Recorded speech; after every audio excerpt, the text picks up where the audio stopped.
dikeluarkan itu pada saat itu dijual. Karena dalam Islam zakat tidak diambil dari jendela dan pintunya atau dari atapnya dizakatkan gitu. Jadi ketika dia sudah bernilai uang itu dizakatkan. Tapi ada orang yang begini, tapi Pak saya mau aman, saya tetap ngeluarin uang dari rekening saya untuk menilai zakat saya dari rumah yang saya miliki, dari investasi rumah saya miliki. Nah, itu lebih bagus, silahkan saja. Tapi prinsip dasar hukumnya itu ketika sudah berubah menjadi uang gitu. Jangan sampai nanti ada orang berzakat ngambil tanah dari rumahnya, ini zakat saya gitu. Karena ini nilai tanah di rumah saya gitu. Kemudian nah, kenapa nisab emas itu 85 gram emas? Ini rahasianya. Ternyata, ya itulah batas kewajaran orang memakai emas yang wajar. Ya, artinya kalau lebih dari itu, kenapa dizakati? Karena tidak wajar lagi. Kan tidak mungkin orang sekali pakai lebih dari 85 gram emas. Coba aja gitu, dalam hidup manusia ada nggak orang sekali pakai lebih dari 85? Itu tidak mungkin. Jadi itu karena itulah makanya 85 itu sudah batas kewajarannya. Lebih dari itu harus dizakati. Konteks dengan kata yang menjadi simpanan itu seperti emas seperti itu. Kalau sesuatu itu sudah melewati batas, gitu ya, itu katakanlah begini, kalau satu keluarga ada ayah, istri, anak 3, ya paling mobilnya 5 lah, atau rumahnya 5 kan gitu. Lebih dari itu saya kira itu sudah lebih dari kewajaran. Kalau satu keluarga itu mobilnya lebih dari 5, hanya anggota keluarganya 5 gitu. Itu kan udah niatnya udah investasi barangkali kalau seperti itu, atau simpanan. Nah itu yang kena.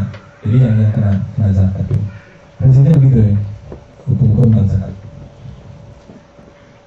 Berarti 10 juta pertanyaan. Oh ya, 10 juta. Nisabnya itu kalau menggunakan zakat zero air itu memang adalah setara dengan 630 kg beras. Ya, gabah, kemudian berasnya 520 kg. Jadi kalau lebih dari itu sebenarnya sudah kena zakat. Kalau di Indonesia sekarang ini kira-kira nisabnya itu di atas ya 3,5 sampai 4 juta lah. Kalau di Indonesia ya, saya kan kalau di sini kan kita nggak tahu. Tapi di Indonesia itu orang wajar kalau di atas 4 juta dia ngeluarin zakat lagi gitu, minimal 4 juta kalau di Indonesia gitu. Itu perhitungannya seperti itu. Nah, saya nggak tahu karena harga beras di sini berapa, misalnya itu kan belum tahu. Tapi kita menggunakan pendekatan seperti itu. Kalau misalnya menggunakan emas itu 85 gram emas, tapi hitungnya setahun. 85 gram emas, nilainya nggak tahu berapa di Korea. Dalam setahun kalau itu penghasilan kita melewati 85 gram emas, ya berarti kita harus mengeluarkan zakatnya 20%. Penutup Pak ya? Boleh. Ya, sebelum Bapak penutup yang tadi nunjuk duluan. Nanti Bapak penutup insya Allah. Assalamualaikum warahmatullahi wabarakatuh. Saya Muhammad Mislani dari Tego. Tafsir ayat ya. Prinsipnya saya tidak sangat mendalami, saya bukan ahli tafsir dalam soal-soal begini. Tapi saya kira prinsipnya bahwa kalau segala kebaikan itu pasti memang ada jalannya. Artinya kalau kita kemudian mau mengeluarkan sedekah, mengeluarkan zakat, itu kan suatu bentuk amal kebaikan. Jadi saya kira kita harus melakukan kebaikan kalau itu sampai yang terbaik gitu. Itu kan dan kita kalau bisa jangan beramal pada hal yang kita sendiri tidak sukai. Makanya Rasulullah mengatakan jangan sedekah sebenarnya dari benda yang kita sendiri memandangnya sudah tidak terlalu suka gitu kan. Bahasa Rasulullah itu memicingkan mata gitu. Jadi kalau prinsipnya seperti itu, kita perlu mengembangkan. Dan mengenai soal non-muslim, apakah non-muslim itu berhak menerima zakat? Dari kajian literatur zakat, termasuk yang diikuti beberapa para ulama, pada akhirnya disimpulkan non-muslim itu ada bagian yang berzakat. Di pos mana itu? Itu di mu'alaf. Ini dari cara pandangnya. Mu'alaf adalah orang yang sedang dibujuk hatinya. Sedang dibujuk hatinya itu today, current, dia belum muslim. Iya kan? Kan ada yang baru masuk Islam, itu yang arti umum lah, mu'alaf arti itu yang baru masuk Islam. Itu semua orang sudah paham, kalau itu berarti sudah tidak muslim, sudah muslim, kan? Berarti tidak kafir lagi, atau tidak non muslim lagi. Tapi ada yang sedang dibujuk hatinya dalam Islam. Mu'allafatu qulubuhum itu pengertiannya salah satu adalah orang yang sedang dibujuk hatinya. Karena sedang dibujuk hatinya, artinya today dia belum. Karena itu belum. Makanya maksud dari Zuckerberg mengatakan untuk kepentingan dalam konteksnya itu zakat kan sudah dipakai. Cuma pertanyaannya kan kalau di Indonesia itu kan yang di sini juga banyak yang muslim katanya gitu kan. Tadi kenapa harus mengusir dulu orang-orang yang lain gitu. Nah jadi ini bukan hukum yang sedang dibicarakan, baru kemudian soal rasa keadilan dan sebagainya gitu. Jadi kalau hukumnya mah jelas bahwa ada sebenarnya pos non muslim itu, yaitu yang dalam konteks yang tadi mu'allafatu qulubuhum itu memang ada. Cuma kalau kita mau mempraktekannya jangan terlalu banyak diekspos atau jangan terlalu banyak digembar-gemborkan, karena yang miskin orang Islamnya kasihan gitu, masalahnya dia protes tadi, wah saya ini di mana, orang-orang malah diurusi yang lain kan. Para ulama sekarang begitu mengatakan bahwa zakat harus muslim. Ya saya bilang benar, nggak salah, cuma kan konteksnya yang mana gitu. Gitu. Bagaimana berinspirasi pada orang yang mampu tapi dia tuh pura-pura apalah ya, susah kali ya gitu ya. Jadi dalam sejarah itu baik dalam praktek Khalifah Umar bin Khattab, dalam hadis Rasulullah dan macam-macam. Kalau kita melihat ada orang yang sebenarnya badannya kuat, terus dia itu minta-minta bisnis gitu, boleh kita dengan cara yang frontal, kasihlah kayu, kasihlah cambuk, kasihlah kapak. Kan dalam sejarah begitu, riwayat-riwayat hadisnya itu langsung frontal kalau seperti itu kan. Artinya begitu kita tahu ini, kita suruh bekerja ya. Itu boleh ya gitu. Model yang kedua ada yang lebih lembut sedikit gitu. Buat makan hari ini saya kasih tapi tolong kerja. Jadi tetap dikasih tapi tugasnya untuk bekerja gitu. Jadi hari ini tetap dikasih. Yang karena seperti kita kan juga kadang-kadang ada saat-saat kan orang nggak bencana alam kan. Harta usahanya habis, tokonya tutup, dia nggak ada kerjaan, nongkrong di depan tokonya yang sudah tidak bisa dipakai. Kan dia harus makan hari ini, kasih dulu yang buat makan yang baru, setelah itu suruh kerja gitu. Jadi fungsi itu tetap manis lah kalau bahasa kita itu santun gitu. Jadi tetap meskipun kita suruh dia bekerja tapi untuk kebutuhan hari ini dipenuhi dulu.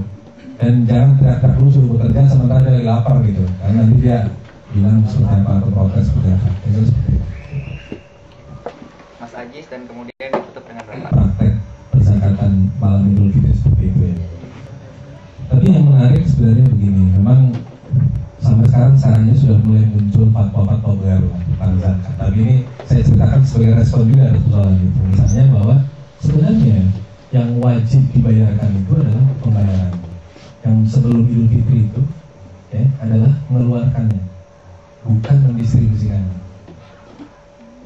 Jadi fikihnya itu sebenarnya yang harus yang akan tutup pintunya itu menjelang itu adalah dari muzaki kepada amil yang ngurusnya itu tutup pintunya di situ. Tapi kemudian kalau membagi ke musahirnya masih diperbolehkan lewat dari itu. Tapi itu belum populer lah. Kalau di Indonesia pun kalau itu benar diceritakan mungkin sebagian orang belum menerima gitu. Terus oke lah, karena itu kan tidak terlalu esensial. Intinya bahwa kalau memang kita bisa lakukan pada malam itu dan kita yakin bahwa itu baik, ya kita harus lakukan habiskan pada malam itu. Cuma kalau ternyata hasilnya akhirnya adalah keburukan, misalnya akhirnya kececeran di mana-mana, terjadi sesuatu yang lebih buruk dari itu, ya toh sebenarnya juga yang wajibnya yang membayarnya, bukan yang menyalurkannya. Gitu. Memang petugas amil juga harus dilakukan segera membagi karena supaya orang miskin tidak bersedih hati pada Idul Fitrinya itu. Itu saya kira prinsip dasarnya seperti itu. Dan menariknya, dari dulu Demi Bapak tidak pernah mensosialisasikan sebagai pengumpul zakat fitrah. Saya sejak berdiri sampai sekarang. Jadi kita bahkan di bulan Ramadan kita tidak pernah kampanye mengumpulkan zakat fitrah. Karena itu tugasnya masjid-masjid sama panitia-panitia kecil yang selama ini sudah berjalan. Jadi kita ingin masuki wilayah-wilayah yang sebenarnya di umat ini berjalan as usual dan baik gitu. Artinya tidak terlalu buruk lah kondisinya. Tapi kita konsen di zakat mal. Dan karena itu juga lebih strategis seperti tanggal kita dibanding mengurusi zakat fitrah yang seperti itu. Even bahwa ada orang yang tetap berzakat fitrah karena mengadu berdoa sebagai lembaga zakat, kita tidak tolak, tidak pak maaf tidak pernah berzakat fitrah enggak gitu. Tapi tidak pernah kampanye, tidak pernah menceritakan tidak apapun itu. Sehingga kalau zakat fitrah itu betul-betul minimalis dari doa itu. Gitu. Jadi tidak pernah banyak menerima zakat fitrah karena memang tidak pernah kampanye gitu. Tentang follow up, insya Allah doakan. Saya sadar, saya ingat gitu. Ya insya Allah hal seperti ini. Karena sebenarnya kalau dari kami pengennya segala sesuatu itu baik, benar, lancar, cepat, gitu ya. Tapi ya kan kita semua adalah manusia yang berinteraksi. Saya kira begitu. Terima kasih. Yang pertama tentang penyebutan saya tadi, seperti holding company. Saya tidak menyebut holding company karena kalau kami menggunakan istilahnya holding institution. Istilah kami itu HI, bukan HG, bukan HC. Kami menggunakan istilahnya itu holding institution, organisasi yang besar karena punya banyak aktivitas. Gitu. Itu untuk membedakan perbedaan kami dengan holding company. Dan yang kedua, kami menyebut semua aktivitas bisnis kami itu sebagai social enterprise, bukan business enterprise. Cuma kalau kita cerita menggunakan istilah itu kan masyarakat banyak yang belum paham. Jadi kita juga ada bisnis.